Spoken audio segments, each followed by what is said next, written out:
Salam sejahtera tuan-tuan dan puan-puan. Salam sejahtera sekali lagi tuan-tuan dan puan-puan. Denyut nadi suara rakyat bergema di channel ini. Tuan-tuan dan puan-puan, baru sebentar tadi, lebih kurang pukul 4 petang tadi, telah diupload satu lagi dokumen yang mengejutkan dan pasti menakutkan Datuk Seri Najib Tun Razak, tuan-tuan dan puan-puan. Bukan saja Najib Razak, tapi Riza Aziz. Lepas tu ramai lagi yang pasti tak lalu nak makan, tidur tak senang lah ni. Seperti yang saya pernah upload sebelum ini, saya kata tim Lesner punya kenyataan terutamanya, dan juga senarai-senarai nama yang telah dikeluarkan oleh FBI itu pasti akan disiasat. Kalau bukan Malaysia, Amerika. Kalau bukan Amerika, Malaysia. Tuan-tuan dan puan-puan, baru sebentar tadi 12 April 2022, satu kejutan untuk semua yang bakal disiasat. Satu kejutan yang memang agak mengejutkan, tuan-tuan dan puan-puan. Bukan agak mengejutkan, pasti akan menakutkan. Tuan-tuan dan puan-puan, C4 memang terkenal di Malaysia. Siapa yang memang suka politik, mereka kenal siapa ini C4.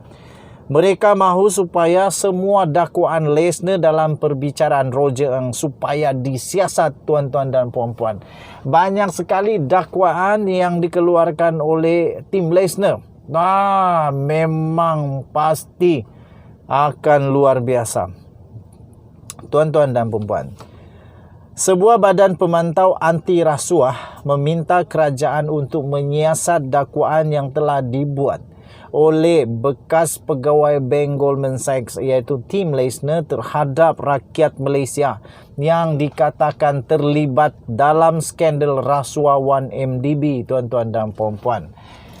Pusat Pemerangi Kronisme dan Korupsi, iaitu C4, dikenali sebagai C4, berkata dakwaan itu telah dibuat ketika perbicaraan Roger Ng yang sudah pun dijatuhi hukuman bersalah, tuan-tuan dan puan-puan, di Amerika Serikat. Beliau adalah bekas ketua Goldman Sachs di Malaysia yang didakwa berhubung peranannya dalam penyelewengan dana sebanyak 2.7 bilion US dollar daripada One Malaysia Development Berhad.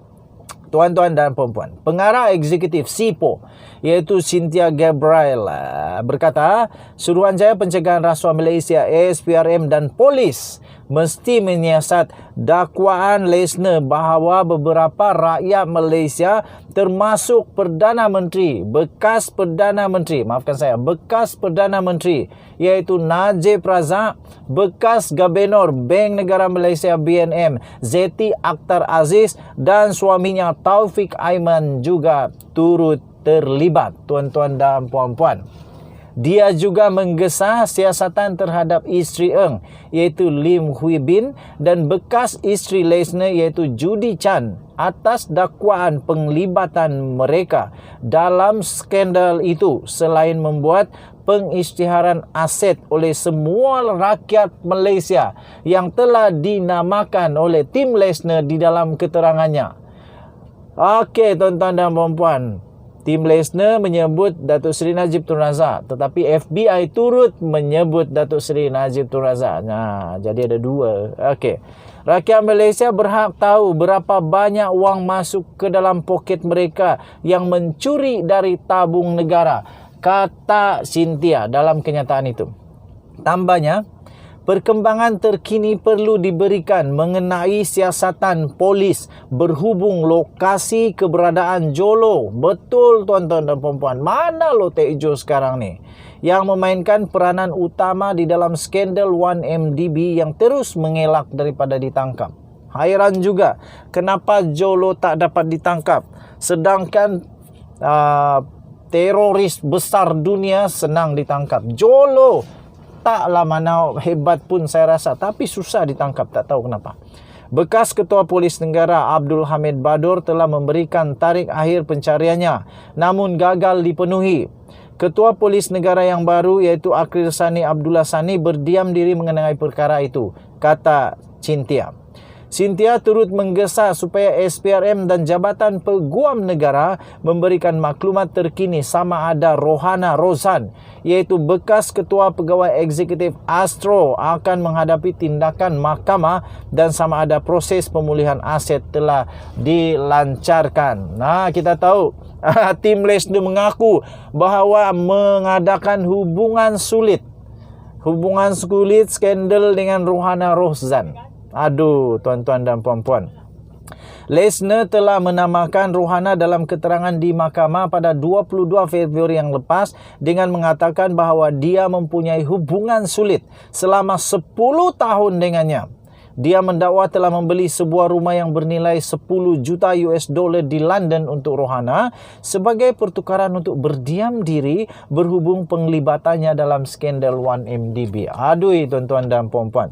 Cynthia turut menggesa agar kes mahkamah yang melibatkan One Malaysia Development Berhad dan SRC International diselesaikan segera kerana kes ini telah mengalami terlalu banyak kelewatan menurut kenyataan daripada Cynthia lagi. Tuan-tuan dan puan-puan, Roger Ng berdepan kemungkinan hukuman penjara selama 30 tahun, tuan-tuan dan puan-puan, selepas juri telah mendapatinya bersalah atas 3 tuduhan, iaitu bersubahat melanggar undang-undang anti rasuah Amerika Syarikat, bersubahat melakukan pengubahan wang haram dan juga telah bersubahat untuk mengenepikan kawalan perakaunan di dalam Goldman Sachs. Tuan-tuan dan puan-puan, habislah.